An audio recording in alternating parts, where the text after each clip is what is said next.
ሰው ያደረገው ስራ ብቻ ነው። አቶ ሞገስ ባልቻ የአርሶ አደርና ከተማ ግብርና ልማት ኮሚሽን በቤተሰብ 400 በተጠቃሚ ከ2000 በላይ ለሆኑ በፋሚሊ ቢዝነስ ለተደራጁ የከተማችን ነዋሪዎች የግብርና ኤክስቴንሽን ማጠናከሪያና የሌማት ትሩፋት ንቅናቄ የግብዓት ስርጭት አድርጓል። በመርሃ ግብሩ ላይ የተገኙት የአዲስ አበባ ከተማ አስተዳደር ብልጽግና ፓርቲ ቅርንጫፍ ጽሕፈት ቤት ኃላፊ ክቡር አቶ ሞገስ ባልቻ ሰው ያደረገው ስራ ብቻ በመሆኑ በከተማ ግብርና ሥራ ላይ የተሰማራችሁና ወደፊትም ወደ ዘርፉ የምትገቡ በቁርጠኝነት ሰርታችሁ ምርትና ምርታማነትን በማሳደግ ድህነትን ታሪ ማድረግ ይገባናል ብለዋል።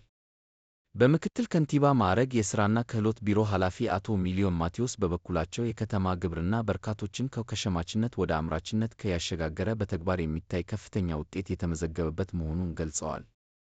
የአርሶ አደርና ከተማ ግብርና ልማት ኮሚሽን ዋና ኮሚሽነር አቶ ባዮሽ ጉጤ ለ4 ዓመት የተቀመጠውን የሌማት ትሩፋት መርሃ ግብር በስኬት በማጠናቀቅ ዛሬ ደግሞ ለ400 በቤተሰብ ገቢ ማስገኛ ለተደራጂ 2000 ተጠቃሚዎች ከ17000 በላይ እንቁላል ጣይ ቄብ ዶሮዎች 400 ዘመናዊ የዶሮ ኬጂ 400 ኩንታል የተቀነባበረ የዶሮ መኖ 5000 ዘመን የውሃ ሞተር ፓምፕ እና 10 ሞተሮች ስርጭት መደረጉን ተናግረዋል።